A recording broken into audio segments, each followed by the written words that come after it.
Karamatilya pala mga idol, doon din sa kapitbahay ngayon mga guys. Sa basketballan court ko pala ito ibibilad at ikakabit.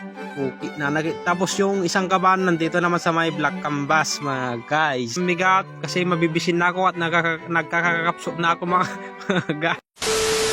What's up na naman sa inyo mga ka-GG Pinoy? Habang nagtutugaw na naman ako dito sa Ruar, sabay nagkakape na din ako. Tapos sabay tinititigan ko na naman itong karag-karag na motorsiklo ko mga idol. Sa araw na pala ito mga guys, ibibilag ko na itong pagay na hindi nabilag kahapon kasi hindi rumwar yung init mga idol at mukhang magtutudo kahapon kaya naglaba na lang ako ng bado. After that mga guys, rumwar ako tapos tumayin ako ng paligid tapos tumagat ako ng daya. So ayun, rumwar na si Haring Araw. Kaya for today's video na naman mga idol. And after that, lumabas na ako dyan at hihiram na ako ng tolda or black canvas na pagbibiligan ko ng pagay mga idol sa karuba namin. At pagkatapos ko makahiram ng tolda or black canvas sa karuba namin mga guys, and after that, ilalatag ko na siya.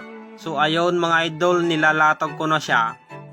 Basta, yun na yun mga idol. And after that ko mailatag yung tulda mga gosh, nagbagkat na ako ng isang kaban dyan. Tapos ikakabel ko na dyan sa nilatag kong tulda at iwawara ko na yung irik at ipapatug ko na dyan mga idol. So ayun, na ipatug ko na yung irik dun sa may black canvas. And after that, kinikiwar ko na siya ng saka ko mga guys. Wala kasing pangkiwar kaya yung saka ko na lang ang pinangkikiwar ko. So ayun mga guys, nailatag ko na yung isang kaban dun sa may black canvas. And after that, humiram ako ng durunduro na karamatilya pala mga idol, doon din sa kapitbahay namin na naghiraman ko ng black canvas. Kaya humiram ako ng karamatilya para hindi ako mapagod na magbagkat ng pagay kasi mag-isa lang ako dito sa balay ngayon mga guys. Sa basketballan court ko pala ito ibibilad at ikakabil mga guys. Bali 5 kaban pala itong ibibilag ko ngayon.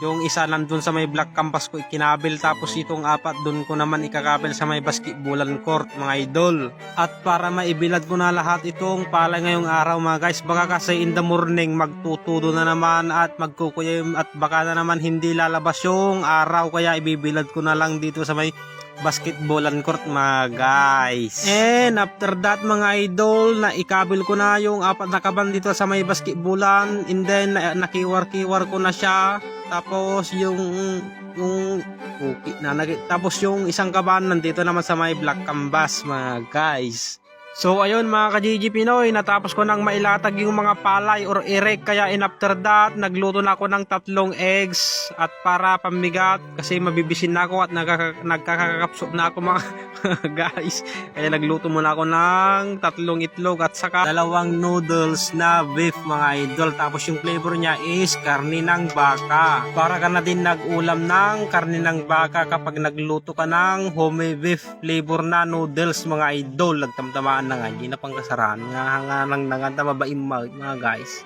At ayun mga idol, inala ko na yung rekado ng magay tapos lilukatan ko na at impipisok ko na dun sa may kasirula, and then after that naluto na siya mga guys. Tapos inala ko na and then impatog ko na dun sa may malaking malukong mga idol. At heto na yung 2 noodles at saka 3 eggs mga guys, and then after that kumakain na kami dyan ni White. Kaya maraming salamat na naman mga ka-GG Pinoy sa panonood sa mga walang kwentang video natin at sana suportahan nyo ako mga guys. God bless po sa ating lahat.